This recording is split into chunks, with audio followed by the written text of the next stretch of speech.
Bom, então, sobre o processo seletivo, né, como vocês sabem, foi feito, o nosso processo desse ano vai ser por prova.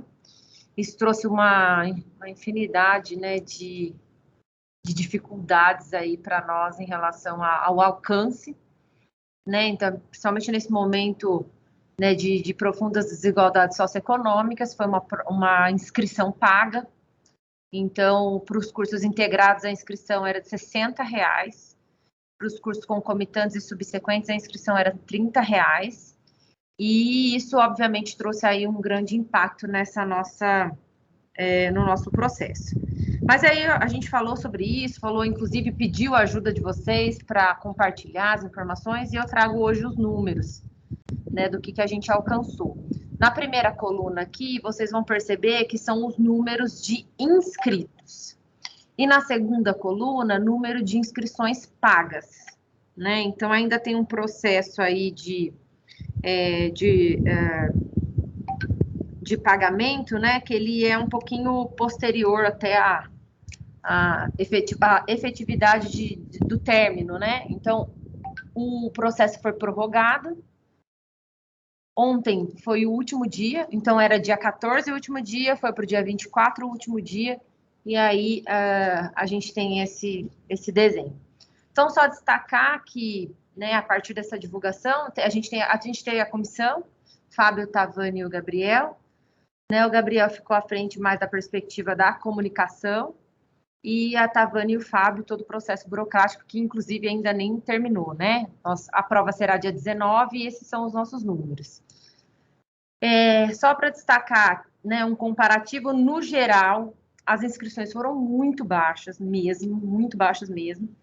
E num comparativo, nós ficamos, assim, em segundo, é o segundo campus do interior com maior número de inscritos. Então, apesar de para todos ter tido uma situação bem difícil por conta das condições da prova, é só para a gente avaliar como que as nossas estratégias, as possibilidades que nós tivemos de fazer divulgação, né? Então, a gente buscou todas as mídias locais, rádio, né, TV, tudo aquilo que foi possível, e muito nas redes sociais, WhatsApp e tudo mais, e esse é o que a gente tem. Aqui são as inscrições pagas, né, até o momento, assim, compensadas, né, e a gente tem essa situação, né, que não são muitos estudantes inscritos, mas que a gente vai trabalhar com esses números e ver o que mais que vai ser necessário ser feito, né, a partir a partir dessa situação. E aí, rapidamente, falar para vocês sobre a questão do vestibular, né? Houve uma discussão, né, no âmbito do Colégio de Dirigentes, para que o processo, o vestibular, fosse feito fora do ProUni, por conta da demora do calendário, enfim, de situações diversas. E aí foi aventado a perspectiva do vestibular Enem, e foi feita uma votação, né, dentro do Colégio de Dirigentes sobre essa situação, né? Foi uma coisa muito rápida, mas eles encaminharam, então, por votação, e essa votação que ganhou, né, foi o vestibular por meio do Enem, Enem e FSP. São os 5 últimos anos, as notas dos 5 últimos anos do Enem.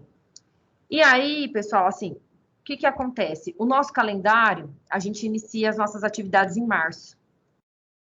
A gente teria tempo hábil de aguardar o processo do ProUni acontecer, afinal, ele é um processo nacional, tem um apelo midiático, né, na mídia em geral, já tem uma cultura construída em relação ao SISU, desculpa, acho que eu falei ProUni, ao SISU, e então, pelo nosso calendário, inclusive, né, a nossa posição em relação a isso é que fosse mantido o SISU. Tá? Então, a nossa posição dentro dessa perspectiva é que fosse mantido o SISU.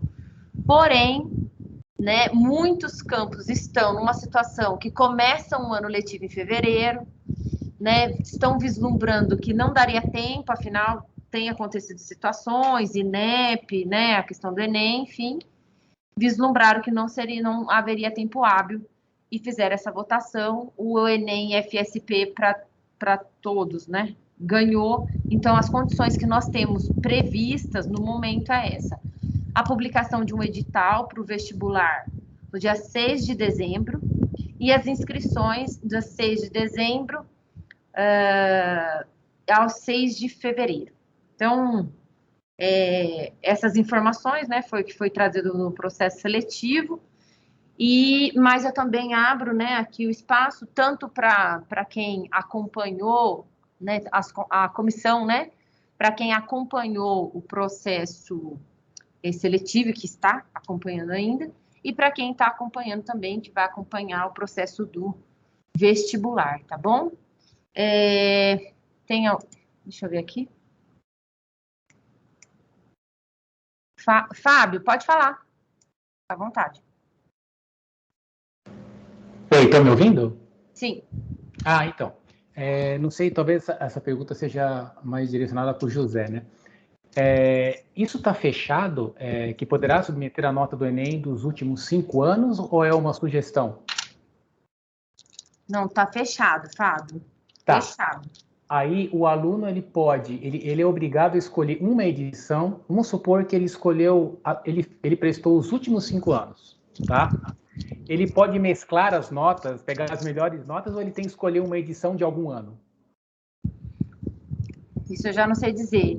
Porque essa é uma pergunta que vai surgir. Tá, não, com certeza. Mas assim, a gente não tem nenhuma informação ainda organizada sobre esse processo. Esse processo acabou, a votação que aconteceu no Colégio de Dirigentes foi a semana passada, nem passada, acho que foi passada. E aqui as informações, edital, tudo que tange o vestibular vai sair. A única definição que foi para a reunião foi a perspectiva da escolha do Enem, né, como o modo de seleção, tá? Com certeza, essas informações, Fábio, virão. Entendi. Eu só fiz a pergunta porque, caso alguém soubesse, já queria saber. Já ajudava. Mas beleza, já entendi. Tá certo. Irá. Deixa eu ver se é você que está aqui próximo. Pode falar. Primeiro, boa tarde, né, colegas, quase boa noite já. Só 2 comentários. O primeiro, assim, né, eu acho que, por mais que talvez não caibam ações, né, no âmbito do campus, é sempre importante levantar no âmbito do campus, né, a reflexão do tamanho da derrota, né, que é educacional, ter esses 2 processos, o tamanho da derrota, que é a gente ter aqueles números do ponto de vista do ensino médio integrado, né, ou dos cursos técnicos, seja na forma integrada ou na forma concomitante subsequente.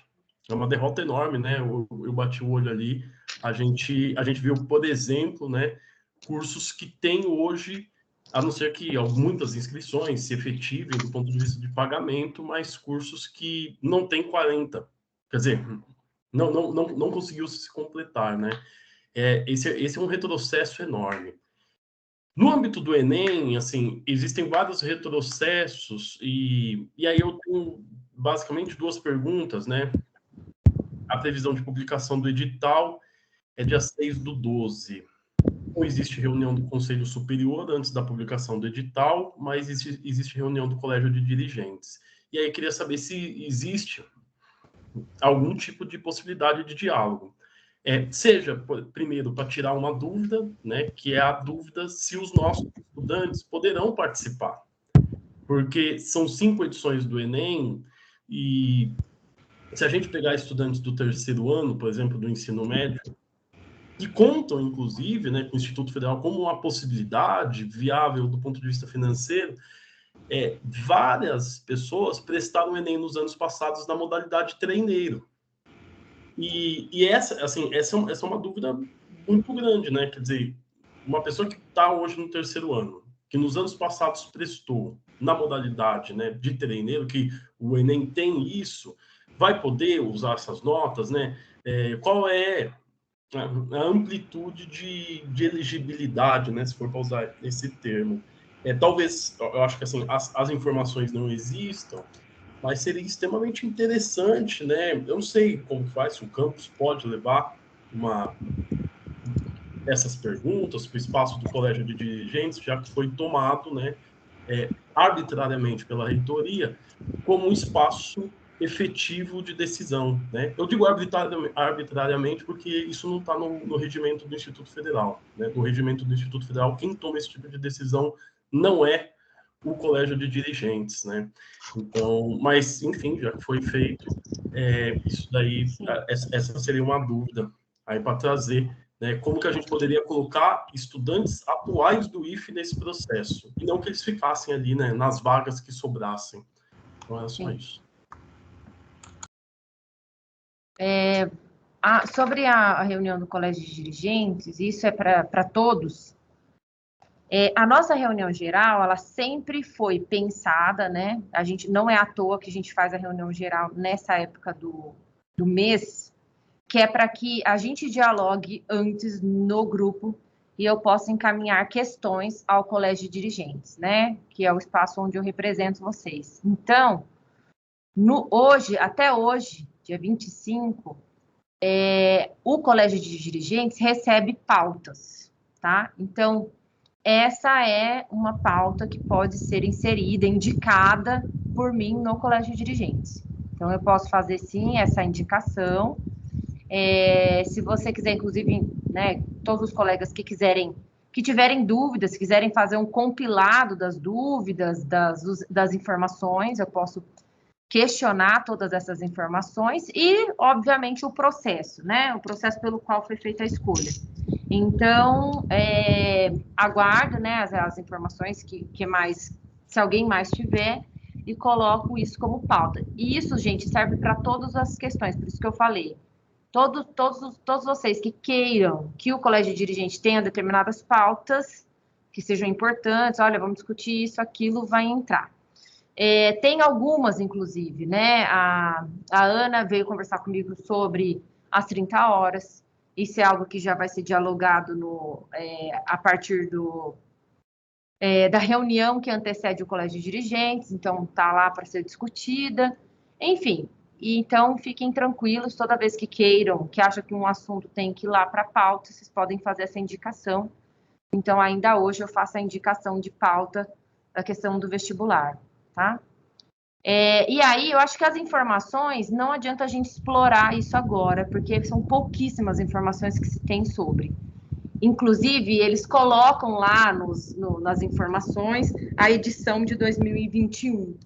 Como que isso vai ser garantido, a gente não sabe totalmente, tá? Então, eu me comprometo a, depois do Colégio de Dirigentes, e quando as informações estiverem mais completas, a passar isso para vocês, né, para que a gente possa ter uma informação válida, né? Tudo que eu falar aqui, né, vai ser só mera exploração aí do tema, porque não há essa definição. Então, dia 2 é a reunião dos dirigentes e dia 3 é o Colégio de Dirigentes. Então, fiquem tranquilos que as informações chegarão, tá? Gabriel? Bom, boa tarde a todos e a todas.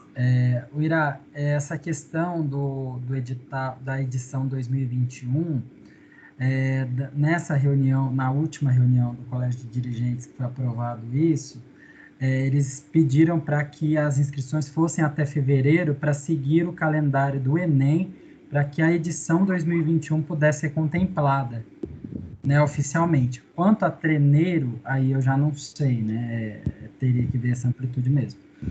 E é aquela história, né, se alguém não fez Enem há 5 edições, está fora do processo, né, então já é mais uma barreira, né, se alguém que nunca prestou o Enem quiser participar da seleção, já está fora, porque é pré-requisito. E assim, falando em prejuízos, né, para a gente esclarecer um pouco melhor a questão do processo seletivo dos cursos técnicos, a gente teve além das inúmeras barreiras, a gente teve uma concorrência aberta com as ETECs, né? A gente caiu no mesmo período de inscrição das ETECs e nós invertemos os quadros. Até então, as ETECs eram pagas, eram processos pagos com prova, e o nosso era gratuito e com análise de histórico escolar, e agora se inverteu, né? O Instituto Federal cobra as inscrições e faz prova, e as ETECs estão por análise de histórico. Então, na região de Campinas, esse foi um ponto fundamental para a gente, inclusive, não conseguir entrar em certas mídias. A IPTV foi uma delas, né? A gente teve um bloqueio muito forte com a IPTV, porque, de alguma forma, a ETEC já tinha tomado essa pauta, né? Até pela acessibilidade toda da ETEC. E também porque a gente ficou sabendo que a Rede Globo fez uma parceria com o governo do estado e as regionais acabaram dando prioridade para as ETECs. Na relação com o vestibular, Enem, a gente perde também na comunicação quando a gente começa a concorrer com o SISU, né? A Carol já mencionou aqui, o SISU, ele é uma potência midiática nacional, né? E aí nós vamos fazer um processo à parte. Então, quer dizer, nós que temos uma dificuldade de reconhecimento de imagem do Instituto Federal, de reconhecimento da marca, né? Nós vamos ter que aqui ainda lutar, concorrer com o SISU para inscrições, para estimular inscrições para o nosso ensino superior. Então, é isso, nós tivemos essas barreiras todas, prejuízos com os cursos técnicos e com os cursos superiores, as questões continuam.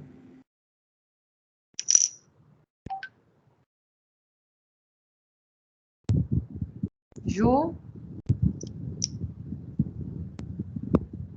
Boa tarde, gente. Não, então, Carol, eu estava aqui pensando como que vai ser feito isso, né? Porque quando é o SISU, querendo ou não, tem toda uma estrutura, já tem, eles mesmos fazem as inscrições, eles já enviam as classificações dividido pela questão das reservas de vagas. E aí a empresa que cuidou do processo seletivo do técnico vai cuidar também dessa do superior? Ou vai ficar a cargo dos servidores do campus? Porque assim, é um trabalho muito grande. E aí, assim, eu fico pensando que não tem lógica, porque se for a empresa, deve ser uns 2 milhões para a empresa fazer só esse processo do superior, porque geralmente era isso que ficava do técnico. E é isso, assim, não sei o que pensar. Assim. Ju, não, a sua reflexão é importante, né, pessoal? É isso. Os processos, o processo seletivo foi um processo caseiro, tá? Não foi contratação, foi um processo caseiro, por isso foi difícil, né? O Gabriel está colocando as informações, né? Como que foi difícil fazer a divulgação, foi uma divulgação de WhatsApp, de Instagram. Isso porque a gente, né, enfim, tem alguém à frente da comunicação que, inclusive, entende de comunicação. Fico pensando em alguns espaços que não. Então, também nem é à toa que ainda a gente conseguiu algum destaque mesmo, né, não tendo algumas outras possibilidades. Então, essa é uma problemática. Já foi para o processo seletivo, uma problemática que, inclusive, eu acompanhei de perto, e por isso, no momento de falar, vamos fazer, eu entendia que o SISU teria mais estrutura, mais condições, e que a gente deveria se manter junto ao SISU, até pelo todas as situações e pelo nosso calendário. Mas a escolha da reitoria em oferecer essa oportunidade assim, essa escolha, né, foi feita a partir dessas análises, né, das mesmas análises que eles fizeram com o processo seletivo. Então, eles estão levantando custo, estão levantando pessoal, as pessoas que estão trabalhando no processo seletivo estão recebendo JEC, mas também não é simples, as pessoas ficaram, né, teve gente que teve problemas, o tempo é muito curto. Então, assim, é você, inclusive, pegar o pessoal do instituto, que já está ali sobrecarregado, para fazer um trabalho a mais. Então, é toda uma estrutura que se movimenta para fazer um outro processo, né? Então, isso, de fato, é uma questão a ser, né, pensada, a ser analisada, a ser criticada, Como eu falei, inclusive a escolha, para vocês terem uma ideia, foi feita uma reunião, um convite aos gestores. Nessa reunião, a escolha do SISU ganhou, e aí eles voltaram e fizeram uma outra, porque disseram que não tinha tantos diretores suficientes na hora para escolher. Então, fizeram uma outra reunião. Então, assim, gente, as situações, né, elas têm, às vezes, tem esses contornos, tem aquilo que a reitoria entende que é um processo a ser feito, e agora também tem a nossa experiência, né? Tem a nossa experiência, que é olhar para o que aconteceu e a gente tentar entender. Então, assim, o processo seletivo foi uma questão judicial, a gente teve que fazer e fez a duras penas o processo, né? Existia ali não sei se o Gabriel consegue até colocar no chat isso, existia uma meta, digamos, uma meta irreal de alcançar, sei lá, 60 mil pessoas, e foram 23 mil, né? Então, assim, é muito pouco, né? Dentro de um momento muito ruim. A gente não teve a prorrogação da isenção, né? Então, as questões que estão sendo colocadas são importantíssimas. Não ter prorrogação da isenção, então eu fui em diversas escolas públicas fazer a divulgação, eu falei isso para vocês. E foi uma semaninha, sabe? E depois prorrogaram o processo, mas aí não tinham prorrogado a isenção. Ou seja, a gente não conseguiu nem atingir mesmo o público, né? Isso ficou realmente muito difícil, né? Então, foi um processo bem difícil. Essas informações importantes temos logo, pois as coordenações de cursos superiores recebem vários e-mails da comunidade, futuros candidatos, perguntando do processo. E como eles estavam acostumados com o SISU, mais importante ainda esclarecer com antecedência e clareza o que será o ingresso. Exatamente, Michele. Né? Concordo, e é exatamente isso. Inclusive, a gente fez, né, agora participamos do programa de rádio, e a gente deu essa informação, a gente tentou pautar assim, olha, pessoal, a partir do dia 6 as informações estão todas no site, sabe? Porque a gente não tinha como, inclusive, vai ser uma mudança de cultura que vai ter um impacto, de novo, muito grande. E para um grupo que esperou, para um processo que se esperou, a comparação que a gente pode fazer, um processo que se esperou 60 mil e a gente teve 23, não podemos achar que vai ser um processo diferente, tá? Então, a gente tem que pensar isso. Né, o Bernardo destaca aqui, muito sério tudo isso, essas medidas vão esvaziar nossa instituição, depois vai ser difícil justificar a manutenção de cursos com menos candidatos do que vagas. O Gabriel ressaltou que 60 mil, e aí depois, Gabriel, acho que põe o número de inscritos, mas acho que é isso mesmo, 23, não passou disso. Muitas pessoas com dificuldade de fazer a inscrição. É isso, gente. Muitos cursos com 1, 2, 3 candidatos inscritos. Tá? Então, é sério, e a gente, sim, tem que levar isso para o colégio de dirigentes, tem que informar a comunidade. E é uma avaliação, né? Uma avaliação de um processo que aconteceu.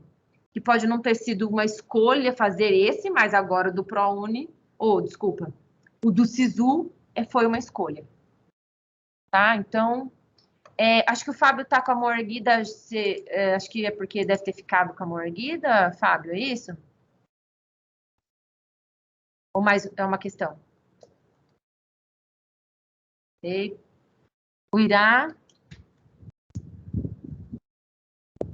Não, eu levantei a mão novamente, né? Eu sei que não é a pauta principal hoje, né? Mas já que surgiu o assunto, eu não sei se tem como a gente, né? Assim, Carol, marcar uma reunião geral extraordinária, assim, até com considerável urgência. E aí, por que eu vou falar isso? Né? Assim, o Instituto Federal e a perspectiva de educação pública, né, enquanto política pública, também precisa a todo momento pensar, né, nos estudantes que vão ingressar, né, e no acesso. O acesso ele não se faz só, né, da perspectiva do Enem, né, e da perspectiva também da nota, vamos pensar assim, mas o acesso ele também vai se construindo pela relação que a população tem com a perspectiva de processo seletivo, né? Então, eu fico pensando, depois de um ano de pandemia, o que significa para estudantes do ensino médio ter uma instituição que está fora do principal mecanismo de processo seletivo que existe no país. E aí a gente corre o risco de que aquelas pessoas que ficaram mais atentas são, inclusive, as pessoas que já teriam, né, a maior cultura de pensar o acesso à universidade. Quer dizer, uma construção que ela é socioeconômica. Eu fico pensando, assim, as escolas públicas, né? Eu tive a oportunidade de algumas escolas públicas por conta de projetos de extensão. As escolas públicas, principalmente no terceiro ano, foram esvaziadas. Então, quer dizer, esses e essas estudantes que já ficaram excluídos por conta do processo da pandemia, do ponto de vista, né, da perda de renda, do ponto de vista de inserção precoce no mundo do trabalho, agora também podem ficar excluídos, inclusive, de saber como vai ser. Porque algo que é em tese desesperador é porque o ano letivo acabou para muita gente. Essas pessoas vão saber como, elas estão, às vezes, fora do espaço escolar. Né? E aí, assim, a gente precisa pensar lá na frente, no planejamento de 2022 e agora. Porque aí eu vou falar no caso da licenciatura. Gente, a licenciatura, e não é exclusividade da licenciatura em matemática, todas as licenciaturas, elas têm um quadro crítico. Quer dizer, como que a gente vai fazer? Né? Sendo que acabaram as aulas, sendo que... Né? E se a gente corre o risco de jogar a sorte. E aí, jogar a sorte, a gente pode aproveitar dos instrumentos que a gente já tem, né, que fizeram o processo do ensino médio, do curso técnico, ser ruim, mas ser bom no comparativo, a gente pode tentar usar esse sucesso, mas, além de tudo, o que eu gostaria de provocar é que se o curso noturno de licenciatura em matemática tiver poucas inscrições, ou for extremamente esvaziado, mais do que é tradicionalmente, é um prejuízo para o campus inteiro. Se o curso de ADS for esvaziado nas suas inscrições, é um prejuízo para o campus inteiro. E se o curso de engenharia for, talvez seja o menos, por uma questão de construção histórica, também for esvaziado, é um prejuízo para todo mundo. Quer dizer, o risco que a gente tem do enfraquecimento em 2022, ele é enorme, né? Então, eu sei, não era pauta, mas, quer dizer, a gente tem que, assim, o campus tem criado o hábito das reuniões gerais, mas a gente quase que precisa de uma reunião geral amanhã.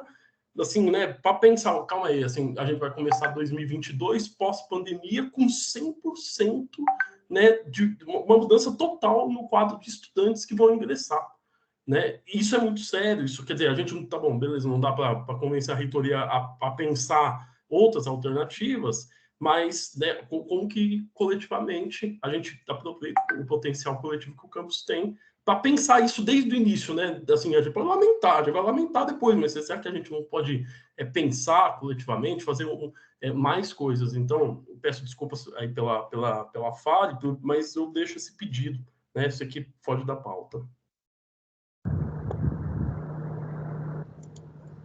Bom, eu acho que, como encaminhamento, a gente poderia, né, tendo em vista essa discussão, e tendo em vista que a reunião e o colégio dirigente vai acontecer no dia 2 e 3, e as reuniões comumente, né, ocorrem aí no dia, na quarta-feira e na quinta, eu sugiro que, né, os cursos possam, né, fazer algumas discussões, e aí eu estou falando isso mais para tentar aproveitar a estrutura que a gente tem de organização, né, e que vocês possam, né, nesses momentos, eu sei que são muitas pautas, mas dada a relevância e a prioridade de fazer essa discussão, que na quarta-feira vocês possam necessariamente, aí, né, um apelo que eu faço aos coordenadores, colocar também essa questão, né, em pauta, e a gente possa também fazer um levantamento dessas informações, desses questionamentos, de argumentos relacionados a isso, e aí eu posso encaminhar todos esses elementos que forem trazidos para a reunião do colégio de dirigentes. Então, por exemplo, a fala que a Michele colocou aqui também, da importância de que essas informações cheguem o mais rápido possível, mas também a própria contraposição a esse sistema, levando em conta o que a gente viu de resultado com o processo seletivo e com o vestibular. Então, assim, como encaminhamento, poderia ser isso. Quarta, né, e quinta-feira, que as reuniões todas ocorrem, que vocês possam, então, fazer um levantamento dessas informações, que a gente, com certeza, vai fazer essa discussão, tá? A resposta que o Kleber deu para o Caxixa é isso mesmo, né? São processos seletivos simplificados, ou seja, né? É um retrabalho, é uma demora para que os alunos acessem o espaço, né? Uma prorrogação do tempo, o aluno chegando atrasado no ano, enfim, a gente só tem a perder, né, com todos esses processos. Então, eu só queria ressaltar que essa discussão é importante, eu vou passar, né, pelos outros elementos da pauta, mas eu queria destacar para vocês que toda essa discussão, ela pode e deve ser feita no âmbito dos cursos, e aí estou falando em cursos, mas lembrando que todos vocês ali atuam nos mais diversos segmentos, então a problematização do processo seletivo e do vestibular pode acontecer nas diversas reuniões, né? Não é olhar só para determinado curso, né? Não é, olha, na reunião da fabricação mecânica a gente só vai problematizar as vagas e o curso da mecânica, não. Que utilizem esse espaço, possam fazer discussões, eu sei que não é a mesma coisa do que um debate geral, né, na reunião como um todo, mas eu acho que alguns elementos já foram colocados aqui, né, as falas dos colegas, os comentários feitos que podem compor essa discussão, e aí, por meio dos coordenadores, né, que eles encaminhem para mim tanto questões, considerações, críticas, etc. Eu posso compilar, né, todas essas informações, inclusive compartilho com todos aquilo que foi levantado. Isso não precisa ser só do curso, então também dos setores, né, o sócio, a CAI, todos aqueles que tiverem interesse em fazer essa discussão e a fazer esses apontamentos, inclusive o que a Juliana fez, para que a gente possa levar isso para a reunião do colégio de dirigentes, tá? O mais difícil de todo esse processo é que é isso, eu vou levar isso para o colégio de dirigentes, vou trazer as informações, essa troca, mas infelizmente é algo que vocês, né, o colégio de dirigentes é algo que vocês não conseguem mais acompanhar, né, que poderia ser, mas não é. Então é um encaminhamento que eu faço e aí a gente pode, né, tanto contemplar essa discussão, que é extremamente importante, e fazer os encaminhamentos devidos aí, tá? Então é isso. Isso também vale para os integrados? O processo seletivo simplificado? Sim, também.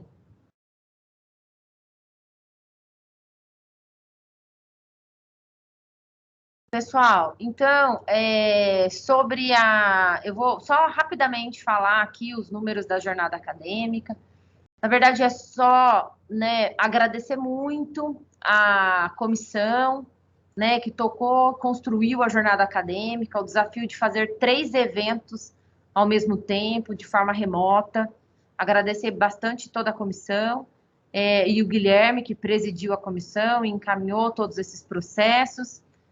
O evento, então, ele aconteceu, né, como vocês sabem, de 16 a 19, né, envolveu 15 instituições, né, públicas, privadas e do terceiro setor, 53 trabalhos apresentados em 15 sessões, 4 mesas redondas, todas elas com mais de 140 visualizações e picos de 300 visualizações. Enfim, vocês também vão ficar com essas informações, como sempre. 31 oficinas, né? E os certificados que vão chegar, né? Estão sendo emitidos e a gente tem aí a previsão de entrega, pelo menos para a amostra de trabalho, já até sexta-feira. E os próximos certificados a gente vai encaminhando, tá bom?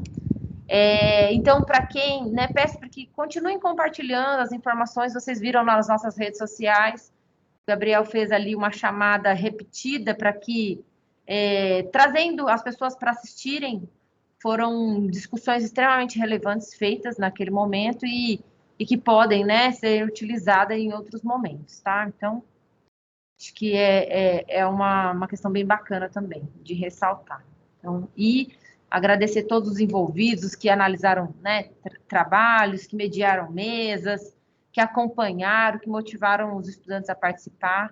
Então, foi, de fato, um trabalho muito importante, né? Queria agradecer. O Gui também colocou aqui, né? Foi muito legal fazer parte da comissão e contou com a ajuda de muitos e muitas servidores e servidoras. Bom, rapidamente sobre o retorno, é só para que todos saibam também que a gente vai vai agora fazer um processo de avaliação dessa primeira semana. Hoje é quinta-feira, né? Foram aí quase 4 dias desse retorno. Então, para fazer as adaptações de horários, né, do esquema administrativo, para pensar um pouco mais e caso a gente precisar fazer algumas adaptações na ocupação dos espaços e dos equipamentos. Então, a gente já está acionando, né, os setores envolvidos, as discussões, fazendo algumas avaliações, e na terça-feira a gente tem uma reunião, né, constante de gestão. Então, os coordenadores de setores, todos eles, a gente vai discutir isso também, e os coordenadores de curso, né, numa ocasião também, que for oportuna, também vai fazer essa discussão, tá? Lembrando que a gente conseguiu desenvolver um acolhimento, então, né, também reitero o agradecimento a todos que participaram desse acolhimento, foi extremamente interessante. Os professores acompanharam, né, o trabalho que foi feito pelo sócio ali de acolher os alunos, né, tanto os alunos do período da manhã como noite. Ressaltar um agradecimento ao CONCAN, que fez várias considerações importantes sobre esse processo, e um processo que deve ser avaliado constantemente, e como eu ressaltei para vocês, a gente manter um canal de comunicação sempre, né? Para todos os elementos, todas as dificuldades cotidianas que nós tivermos, a gente tentar ir resolvendo isso já no processo, né? Não deixar acumular as dificuldades, as questões. Então, comuniquem a nós todas as situações, questões, possibilidades de melhorias, tá, desse processo. Outras ações, só que eu vou reforçar aqui, né?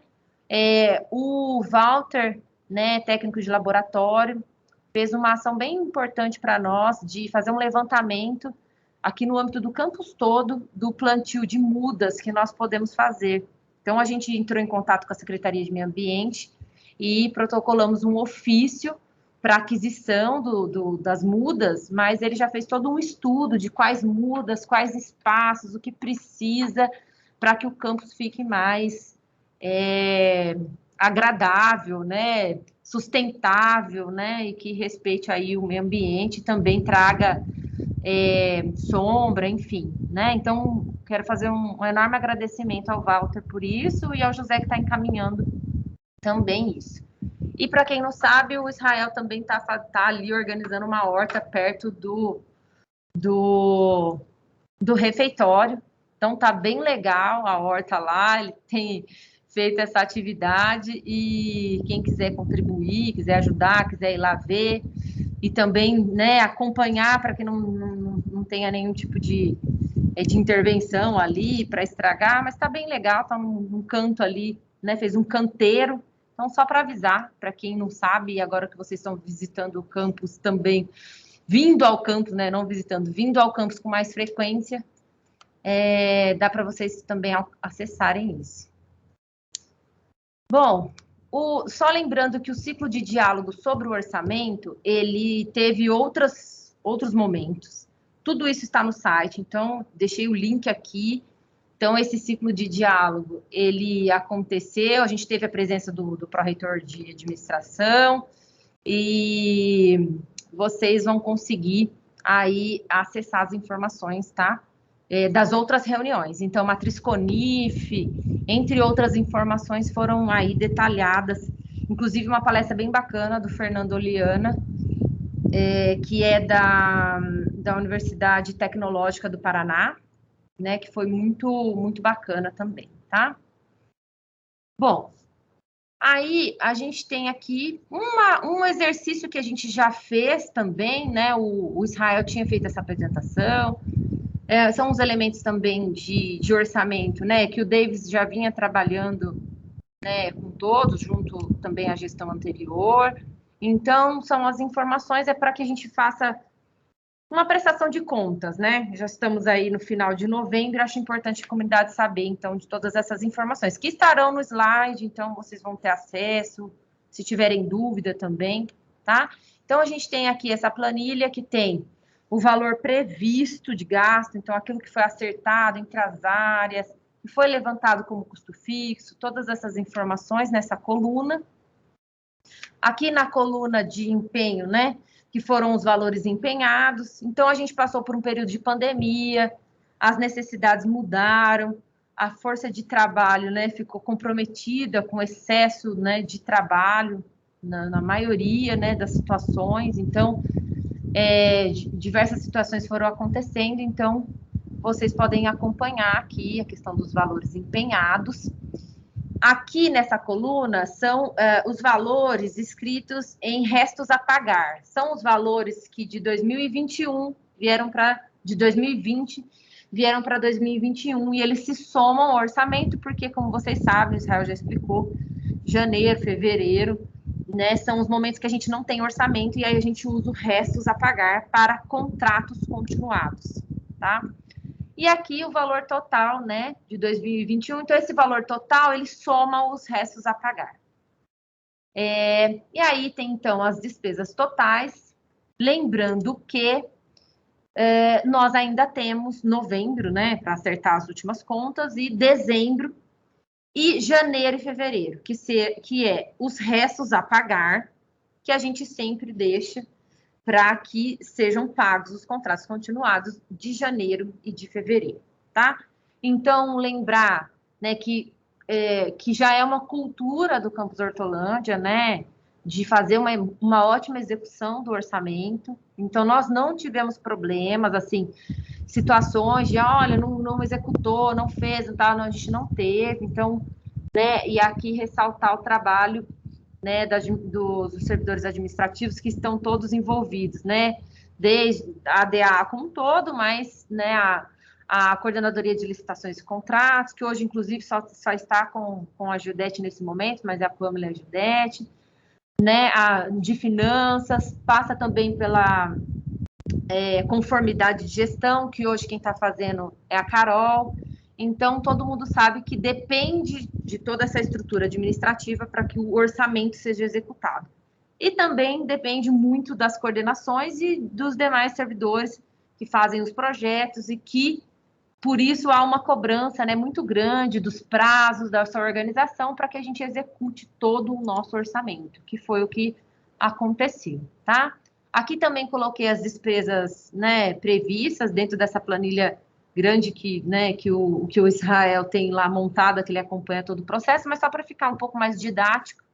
Então, coloquei aqui as despesas previstas de capital e o valor que foi, de fato, empenhado. Como eu falei para vocês, algumas mudanças aconteceram, então, o valor de compra dos integrados, né, foi feito um diálogo, os cursos integrados, né, destacaram a necessidade de fazer uma suplementação de assistência estudantil. Então, tudo isso foi feito, foi sendo organizado, e vocês vão ver que também, né, como que a gente foi conseguindo efetivar isso. Nós tivemos aqui como despesas não previstas os insumos para o protocolo de biossegurança, o que também foi uma ação extremamente importante, né, inclusive aconteceu na gestão anterior. Afinal, a gente, né, ao começar o nosso trabalho presencial, a gente tinha condições para isso, então tem o álcool em gel, né, tem aí os termômetros, enfim, tem tudo que era necessário, com exceção de algumas coisinhas que a gente, né, está buscando.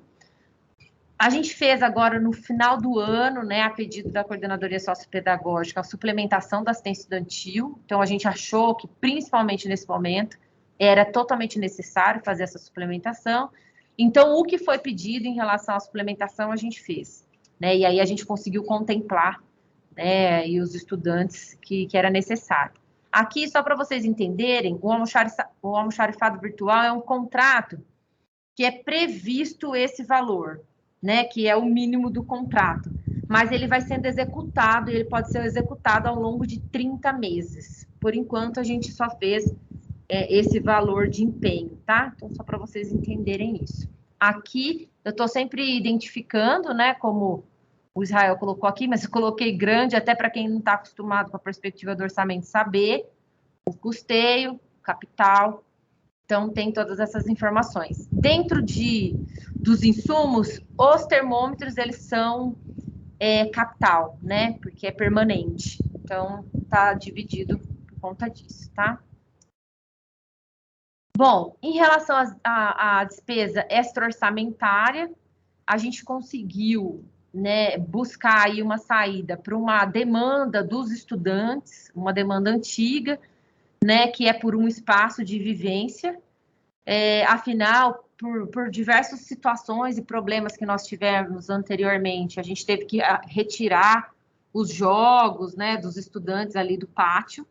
Então, a gente fez uma contratação de um quiosque, mas é um quiosque grande, de 13 metros de diâmetro, de telha, tá? Não é um quiosque de sapê, é um quiosque, né, de uma estrutura boa, né, de sombra, para que os estudantes tenham um espaço de vivência. E esse quiosque ele vai ser instalado também compondo ali o espaço que é de grama, que é de plantio de árvore, que é esse espaço necessário, né, que o campus não tem esse lugar para que os alunos possam descansar, jogar ou ficar ali numa convivência, né? Não só os estudantes, mas enfim, todos nós. Então, a gente conseguiu efetivar, foi homologado, já foi empenhado, já recebemos a visita aqui da empresa e a perspectiva, a gente está fazendo só alguns acertos e a perspectiva de construção dura, assim, coisa de 2 meses, tá? Bom, aí temos a obra, né? Como vocês sabem, eu vim trazendo as informações todas para vocês, foi feito toda essa perspectiva, já foi homologada, né? Tudo que é da perspectiva da reitoria, o empenho não foi feito porque eles ainda estão mexendo com o bolo do orçamento restante, tá? Então, eles recolhem o dinheiro, o valor que não foi empenhado, e aí eles estão, esse montante, né, eles vão colocando, obviamente, em todos os projetos e tudo mais, mas já foi homologado e está tudo certo. E nós temos aí a mini usina. Como a gente também já destacou para vocês, o processo anterior da mini usina não deu certo, né? Foi feita uma emenda, mas o processo não foi, a empresa foi, né? A empresa abandonou a obra antes de começar, teve todo um processo, tramitou tudo na justiça, a empresa foi multada, tudo mais, mas não estava na nossa alçada a mudança. Então, a gente não podia pegar a emenda de volta, não podia nada, né? Isso foi o ano passado. Então, a gente até tentou algumas estratégias, mas a gente não conseguiu. Mas o que a gente conseguiu foi fazer um diálogo muito próximo à reitoria, tensionar, né? Dizer o quanto era importante para a gente e tudo mais. E aí, agora, ao fim do ano, a gente recebeu aí uma carta verde para poder refazer o processo. Então, o Israel, né, junto com os colegas, rapidamente refez o processo da mini usina, refez o orçamento, tudo direitinho, e a gente encaminhou. E aí nós temos 2 planos.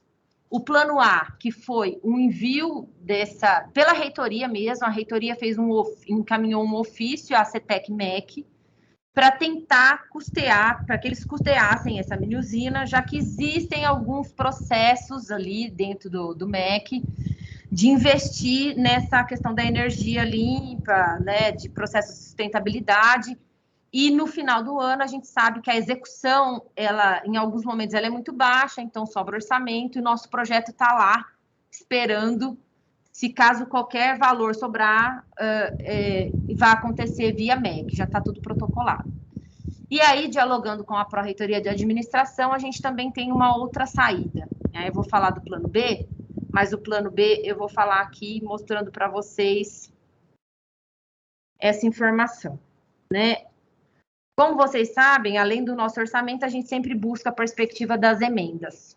Então, a gente fez algumas reuniões e a gente encaminhou 21 ofícios de pedido de emenda, incluindo a mini usina, incluindo a construção do prédio, incluindo equipamento, tudo que era possível e prioritário nos apontamentos que vocês já tinham feito, para tentar uma emenda.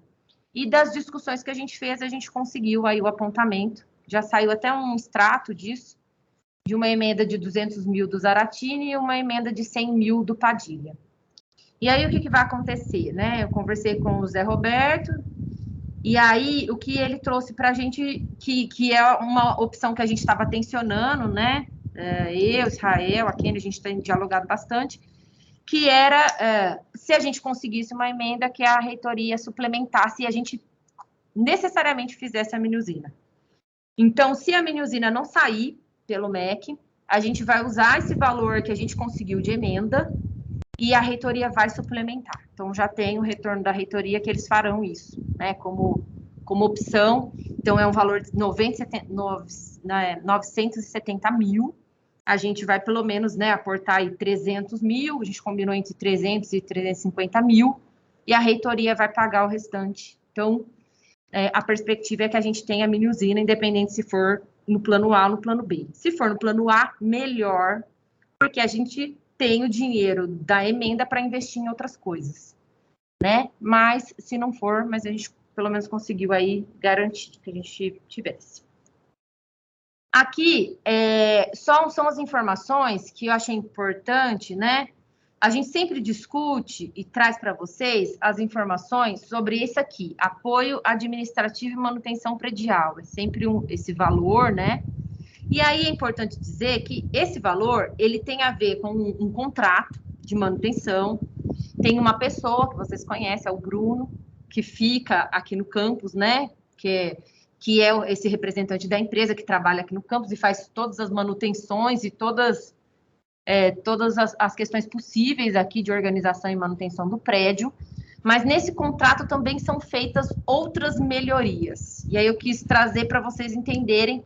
Então, todo mundo que entrou no campus, viu o campus bonito, viu todas as coisas, algumas coisas já tinham sido, inclusive, já planejadas, foram feitas lá no início do ano, então, para vocês saberem, as questões estão aqui, né? Então, instalação de sistema eletrônico espanta-pombos, pintura, instalação de bancos de concreto, manutenção da área do telhado, instalação de infraestrutura das catracas, retirada da instalação de divisórias, montagem e instalação de bancadas de informática, que essas coisas foi que... essas últimas coisas foram que a gente foi fazendo, né, agora mais para o final do ano. Montagem e instalação de portão e telhas laterais nas áreas das catracas, a instalação do sistema eletrônico espanta-pombos, reparo nas calhas, instalação e manutenção de ar-condicionado. A manutenção do no-break, tá certo, Rodolfo, isso mesmo. Então, só para vocês entenderem que esse contrato de manutenção predial tem a ver com isso, né? Tem a ver com essas ações, além de todas aquelas ações, né, diversas que são feitas aí de manutenção, que é o único jeito do campus ficar bem organizado e a gente tem essa manutenção. O campus, no geral, também, antes das aulas, a gente recebeu a CIURB, então foi a prefeitura que fez a limpeza, né, a parte de grama, tudo, fez toda a limpeza para que o campus tivesse, né, habitável, afinal, os bichinhos tomaram conta aqui, então, ratinhos, cobras, a Lu, acho que você vai ter que fazer um outro projeto, viu, porque não são mais só aranhas, a gente já recebeu outras visitas, e o Kleber, inclusive, ele salvou a gente aí da cobra, levou ela para o lugar dela novamente, ali para baixo, mas enfim, tem essas situações aí. Mas é isso, pessoal. E aí, isso é a prestação de contas no geral. Se alguém tem alguma dúvida, eu fico à disposição. Vocês também vão ter o material e vão poder acessar. Caso não tenham nenhuma dúvida, eu vou passar agora para a proposta de orçamento de 2022. O Kleber com K. Isso, foi o Kleber com K. Pode falar, Ju. Não, só como vai ter a reunião do CODIR, se você puder perguntar lá sobre o orçamento da assistência estudantil. Eu vou mostrar aqui, Ju, vou mostrar, tá? Beleza. Vou mostrar. Vou mostrar sim. Bom, e aí, a gente tem aqui, então, vou fechar esse infinito de tela que tem aqui, vou mostrar aqui a planilha, né, do orçamento, e sempre com essa série histórica aqui, né, que sempre é mostrada para todo mundo entender como que funcionava em 2019, em 2020, como foi 2021, e como é a projeção para 2022. Até para que vocês saibam, né, as adaptações que já foram feitas, né, a reorganização de gasto. Às vezes o pessoal fala assim, mas por que não melhora tal coisa? Mas isso já foi feito uma tentativa, já teve organização para isso. Então, só para vocês sempre lembrarem dessa situação. Então, aqui, ó, tem todas as informações. Deixa eu ver se eu consigo puxar um pouquinho mais para cá. Aí. Aqui tem as informações, a descrição da despesa, e aqui tem os valores. Aí, a gente colocou até, o Israel colocou até aqui as justificativas e tudo mais. Então, para vocês entenderem, né? A gente tem aqui a questão da telefonia, tudo mais, diárias, material de consumo e tudo mais. Aí, o que a gente trouxe aqui só para vocês terem uma visão?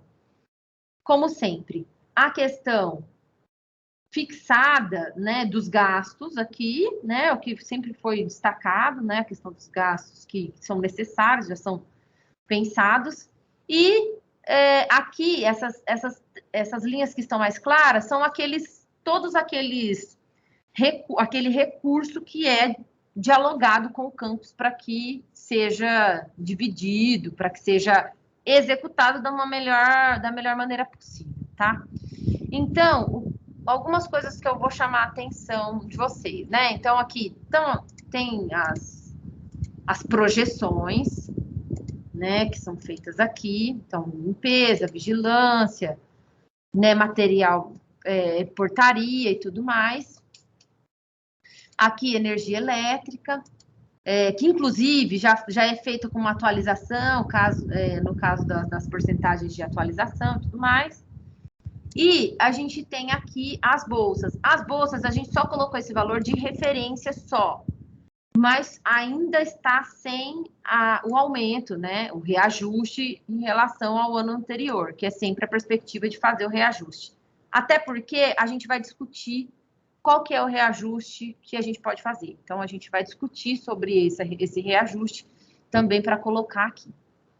Tendo isso feito, a gente tem aqui esse valor, que é o valor que vai ser organizado aqui. Aí eu vou mostrar para vocês os gráficos, que acho que fica mais fácil para entender. Fiz alguns gráficos aqui. Eu esqueci de mostrar a assistência estudantil, mas está aqui. A assistência estudantil prevista para nós esse ano, a previsão é de 571 mil, tá? Essa é a previsão. Em 2020, a previsão era 566. Em 2021, a previsão era 604. Em 2022, é essa previsão aqui. Até fiz um gráfico aqui para vocês verem como as coisas foram feitas, né? Em 2021, a gente fez a suplementação. Então, a gente conseguiu aí, né, também, como vocês viram, 45 mil de suplementação. Esse ano, é essa a nossa projeção. Aí, para vocês entenderem aqui, eu até incluí a suplementação aqui. Os valores que são de investimento em materiais permanentes, de consumo, acervo bibliográfico e até a suplementação da assistência estudantil, ou seja, o dinheiro que é da organização do campus, que a gente também aportou à assistência estudantil, somam esses valores, né? Então, em 2020, né, digamos que o valor para investimento era 631 mil. Em 2021, foi para 314, com todos os cortes. Então, a gente não pode esquecer, esse é o orçamento previsto. Os cortes, eles acontecem, né? Já começam no início do ano, então a gente não sabe como vai ser o ano que vem. E aqui em 2022, o valor de investimento é 680 mil, tá? Então, se for preservado esse valor, o que a gente tem para se organizar, né, que é as áreas, os cursos, os setores, né, o campus como um todo, são esses 680 mil, tá? Tirando, então, esses custos fixos, como a gente sempre destaca para vocês. E aí, o nosso encaminhamento, né, inicial, é para que a gente realize ainda esse ano, no dia 7/11, que Normalmente é a reunião de gestão, mas ela será aberta e a convite, tá, pessoal? Não será convocação, será a convite. No dia 7/11, a gente vai realizar uma reunião para a gente fazer um debate sobre esses levantamentos. E um compartilhamento e um debate, né, sobre esses elementos. Então, a ideia é que as coordenações de curso e de setores, né, vão levantar, como já historicamente se faz, as demandas, né, de cada curso e de cada setor, mas também levantarão as demandas gerais, as demandas coletivas. Então, é olhar para o campus, né, para as demandas e tudo mais, e ver o que falta, né, o que é preciso investir. Então, é óbvio, a gente olha para aquilo que é necessário, inclusive, né, o curso vai falar, olha, o curso do MSI não sobrevive o ano que vem se não tiver essa coisa, se não tivesse essa organização, se não tiver isso. Então, óbvio, tem a linha dessa necessidade, né?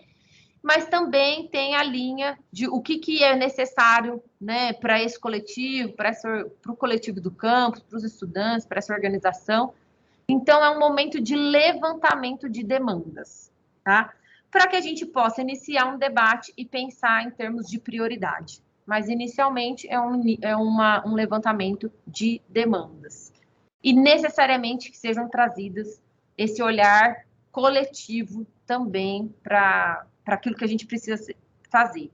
Ou seja, né, todos os docentes circulam entre cursos diversos, então, óbvio que faz sentido a gente ter levantar essas informações. Os setores atendem, né, o campus como um todo, então, que a gente consiga trazer esse olhar geral para construir as prioridades, né, do orçamento. No dia 8/11, né, a gente tem o que se chama de personal.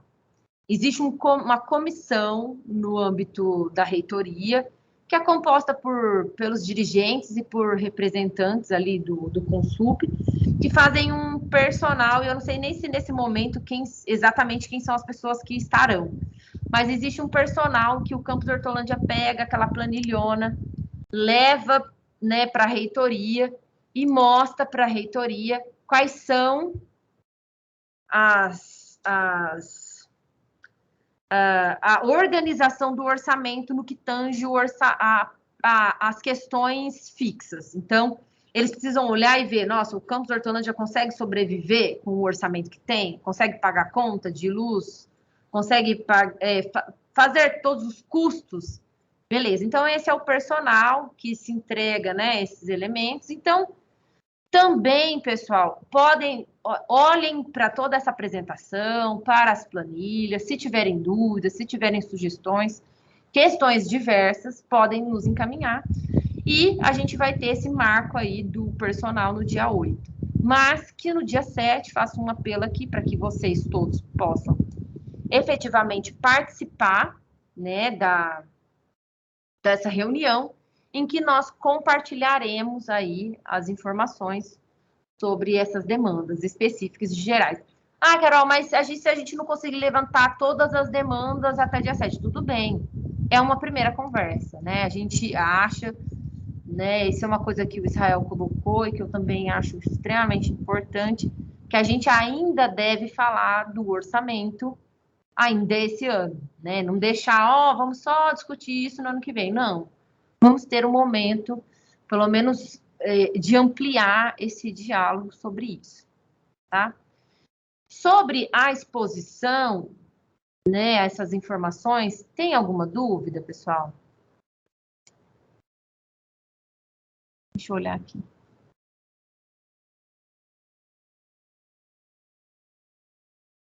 Ah, é 7/12. Tá certo, Israel, obrigada, viu? 7/12.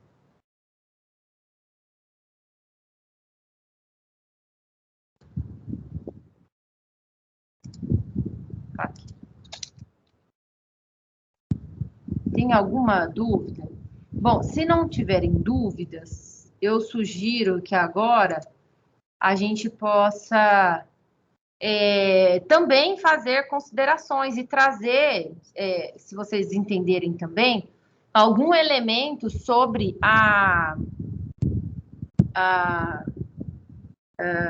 as próprias demandas, né, que vocês enxergam. Então, a gente, já que está todo mundo aqui, vocês também podem, caso queiram, né, fazer alguma discussão. Olha, a gente, inclusive, teve uma formação com o Fernando Oliana, e ele falou, uma das coisas que ele falou para nós é exatamente isso. Ele falou assim, olha, é importante que a comunidade diga quais são as dificuldades, né, que eles percebem em relação a isso, né, em relação a compreender o orçamento.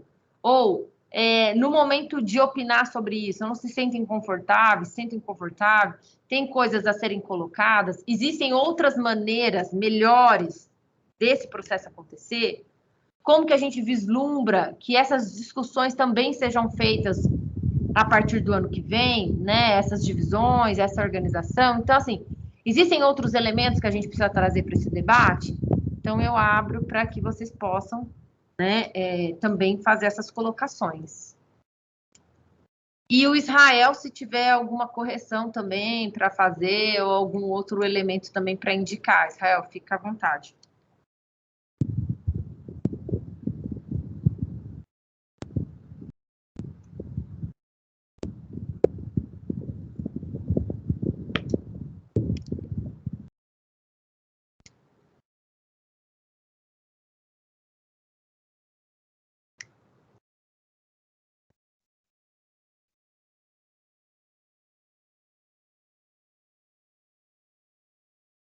Pessoal, nenhuma dúvida, nenhuma sugestão, nenhum apontamento?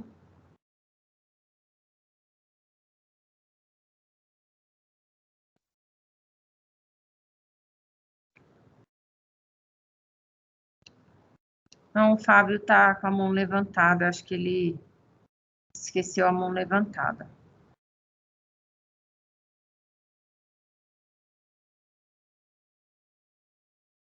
Deixa eu ver aqui se tem outra. Pode falar, Caxixe. Oi, pessoal, tudo bem? Eu estou no celular, então se ficar ruim o áudio, vocês me falam, tá? Vocês estão me ouvindo? Sim. Tá. Não sei se você tá Eu queria só entender uma coisa, aquela questão da usina fotovoltaica, né, que foi aquela emenda da Sâmia, né? E eu fiquei com uma dúvida, né? O que acontece, por exemplo, porque se ela não foi executada, teoricamente o dinheiro volta, né, para o governo. E isso não tem como ser realocado no ano seguinte? Não existe essa possibilidade? A gente perde mesmo, assim? A gente perde totalmente. A gente até apelou a todas as instâncias possíveis, tanto na perspectiva jurídica, de chamar a próxima empresa, né, que tinha uma outra empresa, então a gente, né, teve esse interesse em fazer a chamada da próxima empresa, porque passou de um exercício de um ano para o outro. A gente entrou em contato com o gabinete da Sâmia, né, isso agora, assim, em abril, maio e tal, junho, em julho, enfim, a gente foi conversando diretamente com o gabinete da Sâmia, e o gabinete da Sâmia fez contato com o MEC. O que o MEC traz, isso está em ofício, inclusive, o que o MEC traz como leitura é que a instituição poderia, por exemplo, chamar o próximo, porque o valor estava empenhado.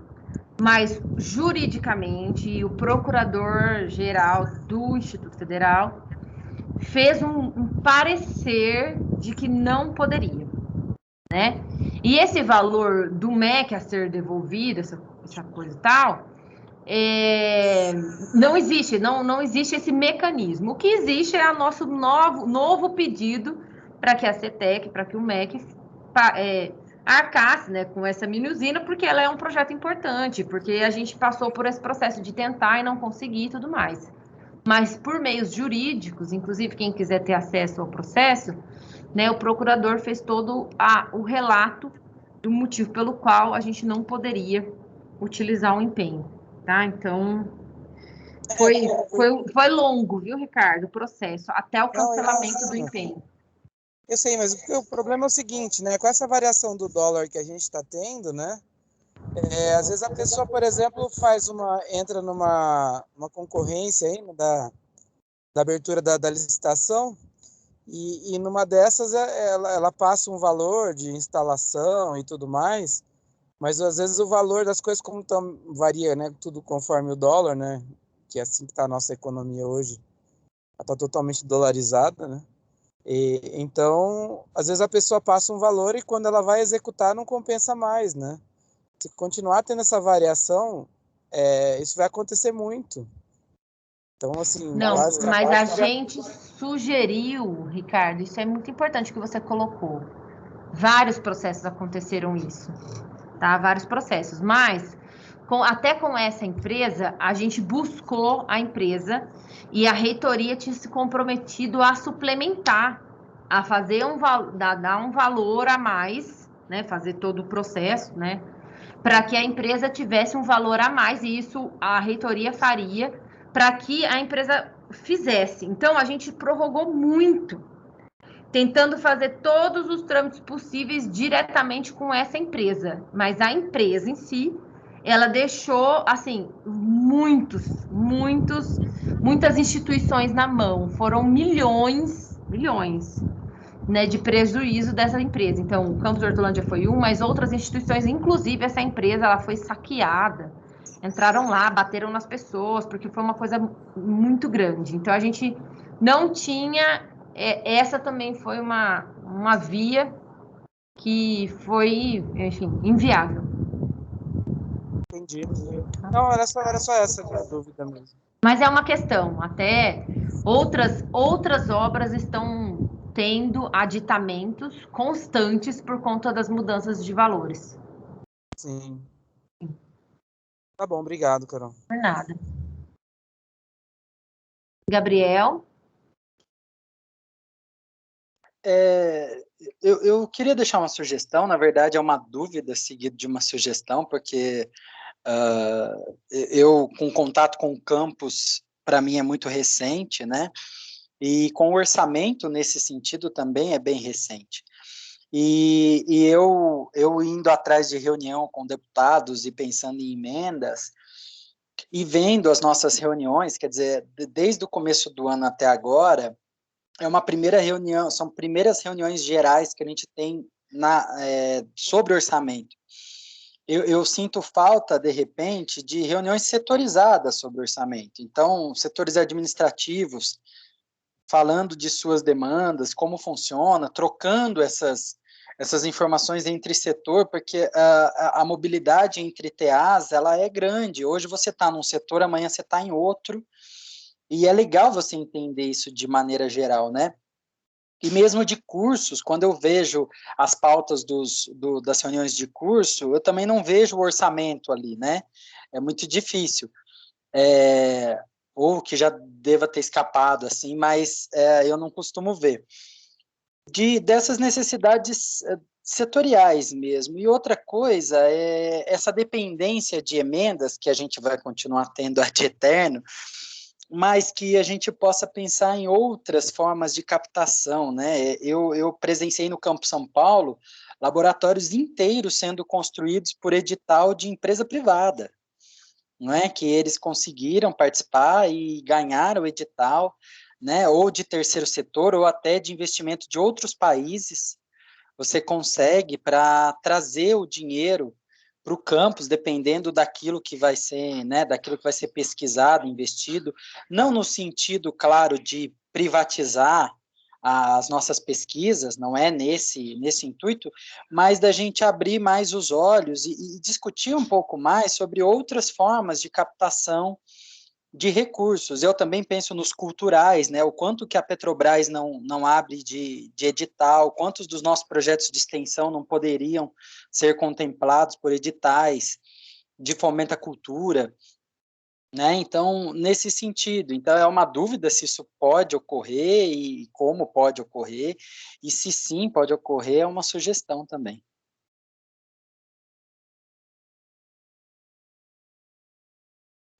Sim, tá certo. São pontos bem importantes aí. Sobre as reuniões, é que existe um tempo de maturação desse processo de diálogo do orçamento, né? Então, primeiro, por conta, a gente entendeu, né, que existia uma necessidade de fazer essa discussão, né? Isso foi apontado pelos colegas no momento da construção do plano de gestão.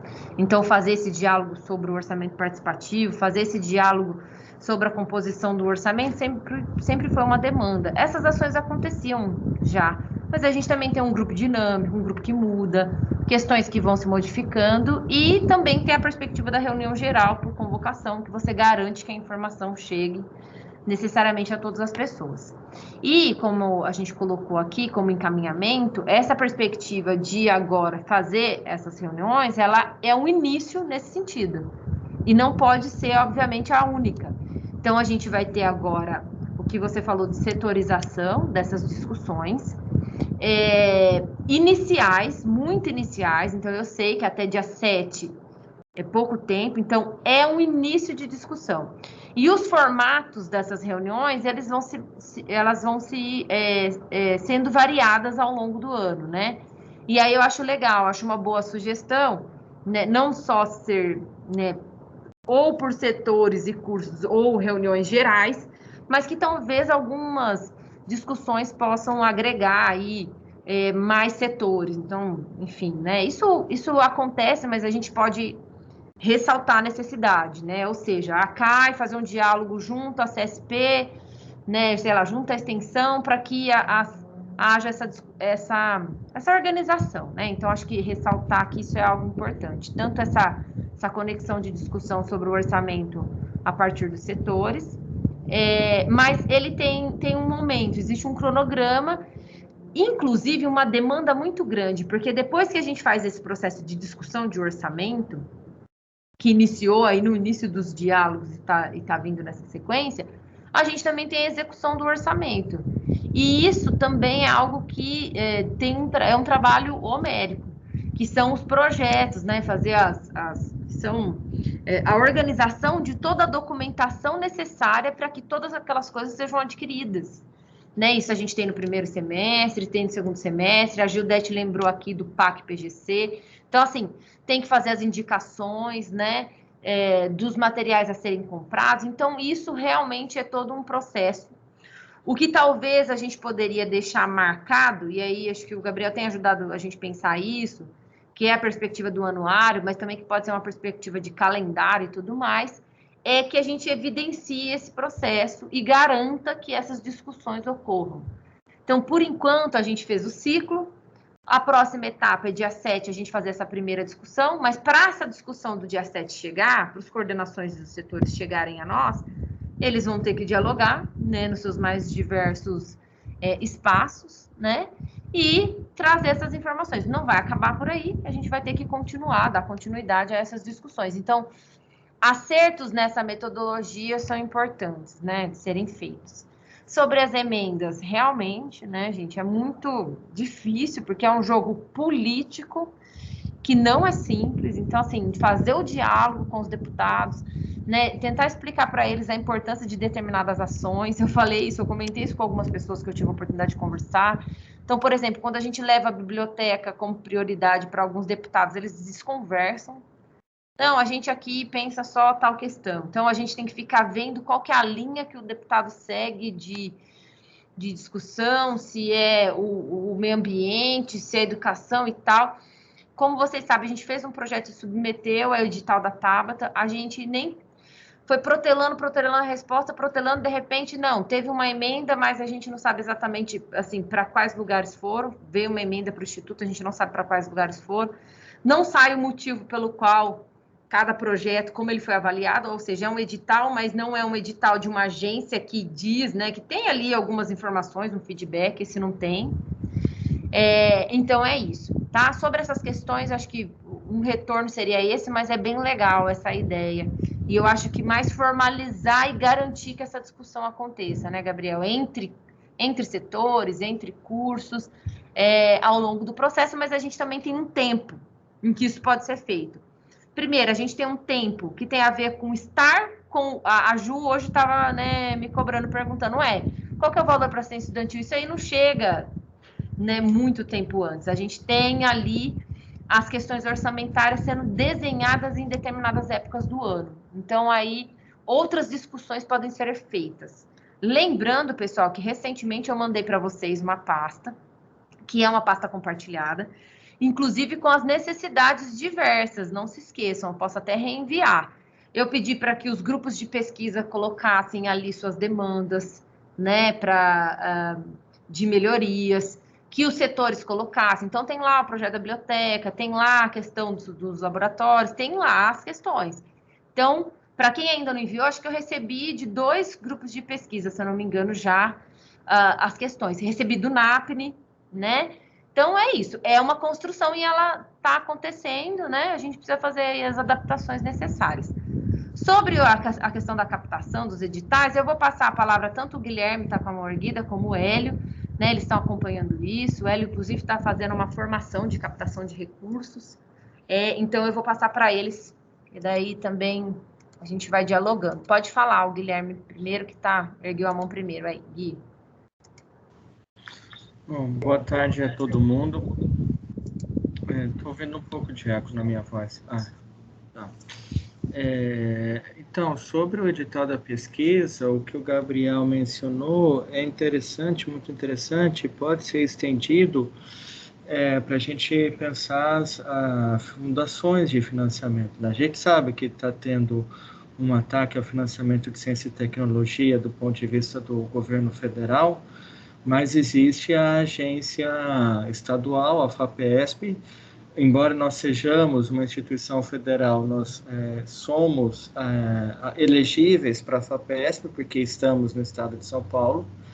Mesmo com o ataque do ponto de vista do Executivo Federal, há algumas linhas de financiamento, especialmente para as áreas técnicas, de inovação, de produção tecnológica, que se mantém, até porque acho que há outros agentes sociais envolvidos. E, por vezes, aliás, eu sei que nós já tivemos gente contemplada em editais do IFE, teve o AfroIFE, que aportou o recurso para o Laboratório Maker. Recentemente, nós tivemos o professor Ricardo Cachiche, que faz parte de um dos grupos contemplados, tem outros grupos que também foram contemplados nesse edital. Mas vale lembrar que, para além do Instituto, então, tem essas agências. E aí, quando a gente tem a aprovação, por exemplo, de um auxílio regular da FAPESP, ele pode contemplar a compra de material. É um recurso limitado, e para os primeiros pedidos, geralmente, se aprova um recurso de 100, 150 mil, mas isso pode incluir, né, pode resolver a compra de algum maquinário. E, além disso, nós temos o outro financiamento da FAPESP, que é o projeto temático, que esse, por vezes, já teve aprovação de projeto temático da ordem de R$1 milhão, por exemplo. Então, imagine o que se pode fazer com esse recurso. Lógico que tem que estar sempre atrelado ao que vai ser desenvolvido naquela pesquisa, mas, por exemplo, é muito comum, e se você olhar o histórico das universidades paulistas, a construção de laboratórios passa muito pela participação nesse tipo de ação, né? Inclusive, a FAPESP tem esse papel fundamental. Oxalá um dia a gente possa voltar a falar da CAPES e do CNPq. Mas, enfim, especialmente CNPq nesse caso, né? Mas, enfim, vale a pena aí, como um dos pilares nosso de atividade, a pesquisa, da gente pensar com carinho nessa oportunidade. Não é fácil, é um caminho longo, mas é um caminho necessário para a gente pensar como campus, se a gente quer ter a infraestrutura para a produção de pesquisa, que é o que imagino nós todos queremos. Tá? É isso, então. Um abraço. Outra coisa. Lógico, eu também estou aprendendo agora, mas me coloco à disposição para a gente pensar junto nessas alternativas. Tá? Obrigado, agora sim. Tá certo, Gui. Muito bem lembrado. Eu esqueci de colocar aqui do CEDIM, né? Houve um edital para os centros de pesquisa. Era uma das coisas que eu ia colocar ali no início. Muito bem lembrado, Gui. Então, nós tivemos o Caxixe compondo o grupo de Campinas, que vai ter, né, o fomento para a implantação do CEDIM, e tem o IRA no projeto de São Paulo, que também teve a organização da implantação. Isso já também aponta, né, a possibilidade da gente futuramente também pensar em ações internas, né? O Guilherme lembrou aqui do Afroif, e aí só para aproveitar, responder a pergunta do Ricardo. Nosso espaço maker, então as bancadas já estão ok, o quadro de fixação das ferramentas já está ok, a bancada, já chegou uma impressora 3D, né? E uma lousa digital, que foi feita a compra, né? A partir ali da coordenação do ADS, que também vai para esse espaço. E os outros itens que compõem, dois notebooks também já chegaram, e alguns itens que compõem, serão adquiridos pelo projeto Afroif, a gente está alinhando, porque o projeto Afroif, a gente tem recurso que vai para o campus São Miguel e para o campus Sertãozinho. Então, a gente só está fechando a planilha de quais elementos comprar. A gente fez, inclusive, uma organização que, por exemplo, no projeto, como é compra direta, é mais fácil a gente fazer algumas compras. Então, a gente fez a compra da impressora 3D aqui pelo campus, porque no final a gente conseguiu fazer. E aí, pelo projeto, a gente vai fazer a compra das ferramentas, que são itens que muitas vezes dá deserto, ou enfim, a gente fica com mais dificuldade de comprar. Então, o filamento e tal, e pelo projeto também vai chegar a máquina de corte, né? Que é um item mais caro, mas também já o projeto contempla. Então, está acontecendo aí. Logo, logo eu preciso, né, novamente reunir o grupo que está acompanhando o Espaço Maker para a gente, né, ver aí os últimos detalhes aí para que o Lab possa funcionar. Hélio, pode falar. Boa tarde, pessoal. Rapidinho, só pegando um adendo aí, né, na fala do Gabriel, né, em relação à questão de captação de recursos, né. Realmente a gente não tem esse histórico, né, no Instituto Federal de um setor de captação de recursos, né. A reitoria hoje, recentemente, né, fez essa questão da parceria com a fundação. E pensando nisso, eu entrei numa formação de captação de recursos na Fiocruz. Foram 1.500 candidatos para 30 vagas, né? Foram escolhidas 30 pessoas apenas para fazer essa formação. Alguns colegas de outras universidades e institutos federais estão participando, são 15 de organização da sociedade civil e 15 de órgãos públicos, né?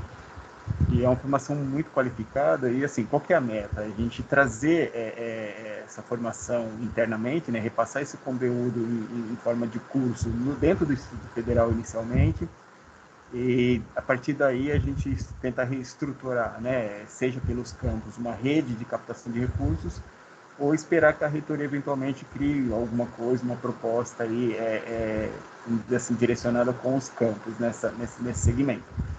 Então, assim, o ano que vem a formação vai até fevereiro, aí eu já vou montar todo um projeto para a gente repassar esse conteúdo em forma de capacitação para todos os servidores, como um todo do Instituto Federal. E, assim, é bem bacana, porque outros colegas vão poder trazer conteúdos, e a gente também está fazendo uma rede, né, dentro dessa formação, com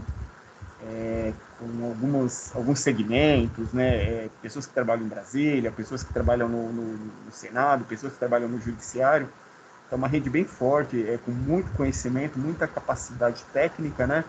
Além de eles estarem mostrando para a gente todas as ferramentas, né, as portas, como que abrir, né, tanto do setor público quanto do setor empresarial também. A gente já teve contato com o Itaú, com várias empresas de grande porte, né, que financiam projetos. Então, tudo isso a gente vai, pelo menos eu pretendo concatenar isso e fazer uma formação interna e trazer tudo isso para dentro do Instituto Federal, e aí a gente inicia aí, a partir do ano que vem, uma discussão.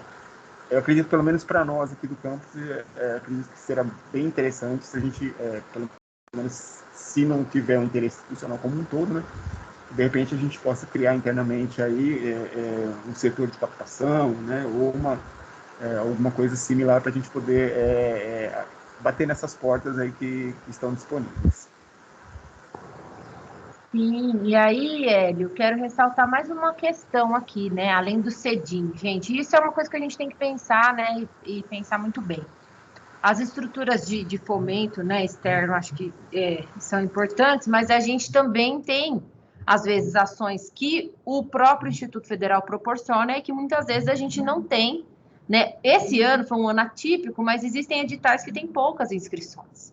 Então, além dos colegas, né, que estão contemplados aí nos editais do CEDIM, tem um outro edital, por exemplo, que foi para promover uma formação, né, integrada aí com pessoas que já tenham, né, uma perspectiva de projeto, que vão ser orientadas para que o projeto possa ser submetido, né? Então, isso também teve, com bolsistas e tudo mais. Então, o Guilherme conseguiu estar nesse edital, o Irá também está nesse edital, e os valores. Então, assim, recentemente, a gente teve a possibilidade aí da reitoria de 7 mil no cartão pesquisador, né? O projeto do Irá, do Ceramicar, conseguiu 7 mil, né? Então, não é pouco. Também tem todas essas possibilidades, que às vezes é um valor menor, mas que a gente tem que ficar atento naquilo que é fomentado também no âmbito da reitoria,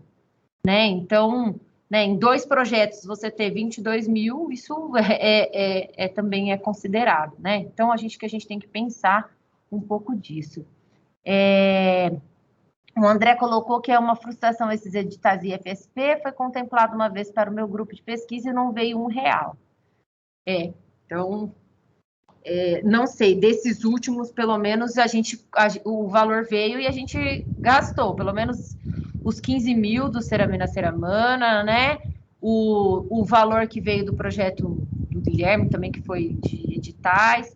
Esse último não chegou porque acabou de acontecer, o de 7 mil, tá? Mas é bom ressaltar que existem e a gente precisa se organizar também para a gente ir pleiteando, né, essas possibilidades. Então, acho que lembrar que tem toda essa amplitude aí de possibilidades que não são tão simples. Então, assim, né, tem uma frustração, às vezes, com alguns editais da reitoria, como o André colocou aqui. Tem umas situações muito difíceis, como eu falei, que é correr atrás de emenda parlamentar. Tem a questão do próprio orçamento, né, gente? É uma discussão que a gente tem que fazer, né? Esse orçamento que a gente amplia o número de estudantes e ainda a gente está patinando nessa discussão, ou seja, o que a Ju colocou aqui, da assistência estudantil. Então, o ano que vem, né, se tudo correr bem, a gente, né, efetiva aí uma educação de jovens e adultos, efetiva uma outra pós-graduação, aumenta o número de estudantes e mantém-se um valor de assistência estudantil, né, que não contempla todo mundo, né? Esse ano a gente já teve que suplementar. Então, são aí esses percalços, tá? Sobre a questão orçamentária, alguém tem mais alguma colocação?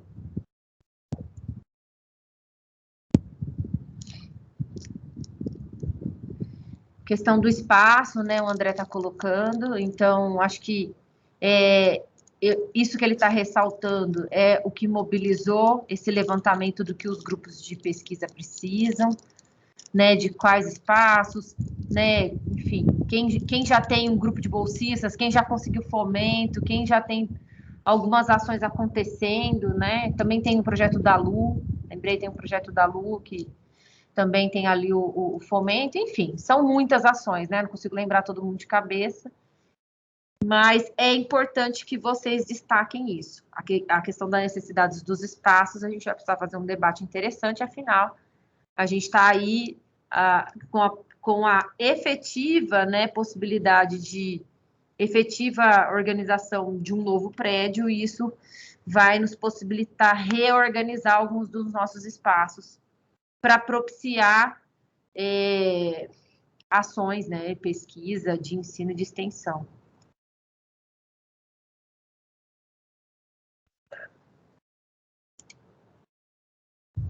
Mais alguma coisa, pessoal?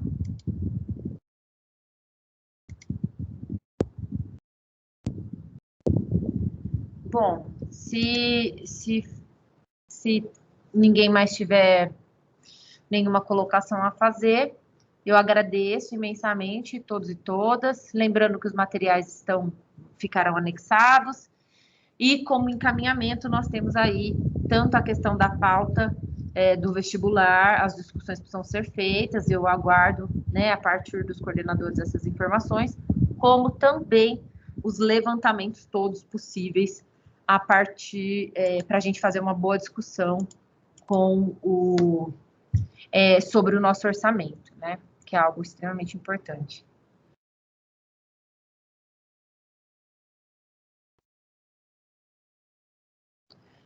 É isso, pessoal. Desejo uma boa noite a todos e todas. Fiquem bem. E até mais.